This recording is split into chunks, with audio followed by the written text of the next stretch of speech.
வாடே வா பாருப்பா, மதுரை அவனியாபுரம் ஜல்லிக்கட்டில் முதல் முறை சிறந்த காளைகளுக்கு முதல்வர் சார்பில் டிராக்டர் பரிசு. Super super. காரு கொடுத்த காலம் போய் இப்போ டிராக்டர் கொடுக்குறாங்க. முதலமைச்சரே தெரிஞ்சிட்டார் போல. வணக்கம் தம்பி. வாங்க. வணக்கம். எப்படி இருக்கீங்க? பொங்கல் நல்வாழ்த்துக்கள்ண்ணே. சொல்லுங்க. ஏதோ படிச்சிட்டு இருந்தேன். ஒன்றும் இல்லைண்ணா, அந்த அவனியாபுரத்து ஜல்லிக்கட்டு நடக்கும்ல, ஆமாம், பொங்கல் திருவிழாண்ணா. அதுக்கு முன்னெல்லாம் கார் கொடுப்பாங்க. ஆமாம், இப்போ காருக்கு பதில் விவசாயிகளுக்கு உறுதுணையாக இருக்க டிராக்டர் கொடுக்குறாங்க. சூப்பரா. என்ன ஒரு திட்டம் பார்த்தீங்களா? இதெல்லாம் நடக்கணும் எங்களுக்கு போன வருஷமே தெரியும். ஏன்னா 7ஆம் வரியில் பார்த்தீங்களா? நான் சொன்னா நீ நம்ப மாட்டேன், இருந்தாலும் சொல்கிறேன். சொல்லு. இது பாமக கிடைத்த வெற்றி. நீ ஏன் சொல்லிட்டே நம்ப மாட்டேன்? நான் நம்ப மாட்டேன். நம்ப மாட்டேன். நீ எப்பவுமே நம்ப மாட்டியா? நம்பவே மாட்டேன். இது பாமக கிடைத்த வெற்றி. இது உங்களுக்கு வேற வேலையே கிடையாது. ஏதோ ஓம் சாமியே சரணமையப்பா மாதிரி இது பாமக கிடைத்த வெற்றி, பாமக கிடைத்த வெற்றி. என்னடா இது? சரி, இப்போ ஃபர்ஸ்ட் இந்த மாதிரி கார் கொடுக்காதீங்க அப்படின்னு சொல்லி ஒரு விஷயத்த யார் பேசுறது அப்படின்னா அன்புமணி அவர்கள் தான் பேசுறாரு. எங்க பேசுறாரு? அறிக்கை வெளியிடுறாரு. ஏன்பா கார் கொடுக்குறீங்க? அவன் அந்த கார் எடுத்துமே என்ன பண்ண போறான்? ஒரு டிராக்டர் கொடுத்தா கூட அவன் ஒரு விவசாயியோட மகன், அதை உழுது பொழைச்சிப்பான் அப்படின்னு சொல்லி கவர்மெண்ட்டுக்கு கோரிக்கை வைக்கிறாரு. இந்த தமிழக அரசுக்கு கோரிக்கை வச்சு அறிக்கையா விடுறாரு. அன்னைக்கு என்ன பண்ணீங்க? அட இவருக்கு ஒரு வேலை இல்லடா, இவருக்கு எல்லாத்துக்கும் அறிக்கை விட்டு வைப்பாரு. அதான் பண்றீங்க நீங்க. கார் வாங்குறோம்னா டிராக்டர் கொடுக்க சொல்லி கிண்டல் பண்ணீங்களா? இப்ப யாரை கிண்டல் பண்ண போறீங்க? ஐயோ, இதான உண்மை. அப்புறம் என்ன பண்ணாரு? இந்த சென்னை சூப்பர் கிங்ஸ்ல ஒரு தமிழர் கூட இல்லைன்னு சொல்லிட்டாரு. கரெக்டா? இந்த வருஷம் எடுத்துட்டாங்க. இந்த வருஷம் எவ்வளவு தமிழர் போட்டாங்க பாத்தியா? அதான் அதெல்லாம் இது மஞ்சா கலர் பாமக கிடைத்த வெற்றின்னு சொல்லுங்க. அதுதான் இது பாமக கிடைத்த வெற்றி. ரிங்டோனே வச்சுக்கோங்க. மெசேஜ் வந்தா இது பாமக கிடைத்த வெற்றி, பாமக கிடைத்த வெற்றின்னு வச்சுக்கோங்க. இப்போ நான் லைவா ப்ரூவ் பண்றேன். இதுக்கப்புறம் இந்த வார்த்தையை நான் பயன்படுத்தவே மாட்டேன். ப்ரூவ் பண்றியா? இது இப்போ நான் லைவா ப்ரூவ் பண்றேன். இதுக்கப்புறம் இது பாமக கிடைத்த வெற்றி நான் சொல்லவே மாட்டேன். சத்தியமா கில்றேன். இப்போ இதுக்கப்புறம் நாங்க இது பாமக கிடைத்த வெற்றி ப்ரூவ் பண்ணுவேன்னு சொல்றேன். நீ நான் ப்ரூவ் பண்றேன் பாரு. போன் எடு.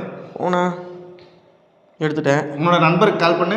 சிறந்த நண்பருக்கு கால் பண்ணு. ராங் நம்பருக்கு பண்ணாத, உன் நண்பருக்கு பண்றேன். அதுதான் ராங் நம்பர். சிம் கார்டு செயலிழப்பு, மின்சார துண்டிப்பு, கேஒய்சி புதுப்பிப்பு அல்லது உறவினர்கள் உடல்நிலை சரியில்லாமல் இருப்பதாக அல்லது கைது செய்யப்பட்டதாக கூறுவது தொடர்பாக தெரியாத எண்களில் இருந்து அழைப்புகள் வந்தால் அவசரப்பட்டு செயல்பட வேண்டாம். இந்த அழைப்பாளர்கள் சைபர் கிரிமினல்களாக இருக்கலாம். இது போன்ற சம்பவங்களை உடனடியாக தேசிய சைபர் யார் கூட பேசிங்க நம்மளுக்குனா? யார் கூட பேசினீங்களா? இது மிகப்பெரிய ஒரு ஸ்கேம் நடக்குது தமிழ்நாட்டில்.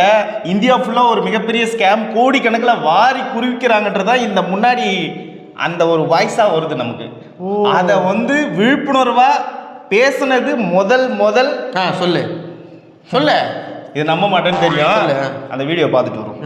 இந்த வீடியோ போடுற மாதிரி பாரு. சில பேருக்கு திடீர்னு ஒரு போன் வரும். அந்த போன்ல நாங்க டெல்லியில இருந்து பேசுறோம், சிபிஐல இருந்து பேசுறோம், இல்ல இடில இருந்து பேசுறோம். உங்களுக்கு ஒரு பார்சல் வந்தது. அந்த பார்சல்ல அதுல போதை பொருள் இருந்தது, போதை மாத்திரை இருந்து கண்டுபிடிச்சிட்டோம். உடனே நீங்க டெல்லிக்கு வரணும். உங்களுக்கு இப்ப நான் அது சம்பந்தமா டிஜிட்டல் அரெஸ்ட் வாரண்ட் நான் இஷ்யூ பண்றேன். அப்படி எல்லாம் சொல்லி பயம்படுத்தி ஏமாத்தி உடனடியாக அந்த காசை நீங்க அக்கௌண்ட்ல நீங்க போட்டா இந்த வழக்குல இருந்து நீங்க விடுவிக்கப்படுவீங்க. இப்படி எல்லாம் பல தொலைபேசி பல பேருக்கு போயிருக்கு. பாத்துட்டியா? இப்ப நம்பரியா? இந்திய அரசியல்வாதிகள்லே இந்து சம்பந்தமா பேசின ஒரு தலைவர் இருக்காரா? அவர் பேசும்போது ஒரு விஷயத்த சொல்றாரு. என்ன சொல்றாரு? இது என் கட்சிக்காரனுக்காக சொல்லல, இங்க இருக்கிறவங்களுக்காக சொல்ல, ஒட்டுமொத்த தமிழர்களுக்காகவும் தான் நான் பேசுறேன். இந்த ஸ்கேம் பெரிய அளவுல நடக்குது. இதை தடுக்கணும்னு சொல்லி நாடாளுமன்ற உறுப்பினர் மருத்துவர் அன்புமணி ராமதாஸ் அவர்கள் பொது மேடையில் பேசி அன்னைக்கு ஒரு விவாதமாக மாறி இன்னைக்கு இது வாய்ஸ்ல ரிங்டோனா நமக்கே முன் அறிவிப்பா அந்த டெலிகாம் நிறுவனங்களே கொடுக்குது. கரெக்டா? அப்ப இது யாருக்கு கிடைச்ச வெற்றி? மெசேஜ் மாத்த பாருங்க. நீ மாத்து வைக்காம போ. நான் கேட்ட கேள்வி இப்ப லைவா ப்ரூவ் பண்ணிட்டேனா? இனிமேல என் வாயிலே சொல்ல வச்சிட்டீங்க. இது பாமக கிடைத்த வெற்றி, இது பாட்டாளி மக்களுக்கு கிடைச்ச வெற்றி. இனிமே இங்க இந்த கதை காவியெல்லாம் நடத்த மாட்டீங்களே? ஏன் நீங்க எது வந்தாலும் இது பாமக நிறைய சொல்லிட்டே போலாண்டாடே. இந்த அதானி ஸ்டாலின் மேட்டரை பத்தி யாருமே பேசினாரு. உடனே செந்தில் பாலாஜி அந்த டெண்டரை கேன்சல் வர்றாரு. இதுவும் பாமக கிடைத்த வெற்றி. இது மாதிரி சொல்லிட்டே போலாம். அதனால இந்த வார்த்தைக்கு முழுக்க தகுதியோட கட்சி அப்ப தமிழ்நாட்டில் எது நடந்தாலும் வணக்கம் இது பாமக கிடைத்த வெற்றி அப்படின்னு சொல்லிட்டு நியூஸ் சேனல்ல சொல்ற மாதிரி வச்சிருக்கீங்க. இப்பதானே ப்ரூவ் பண்ண. இன்னொரு லைவ் ஏதாவது ப்ரூவ் பண்ண? இல்ல வேணாம்.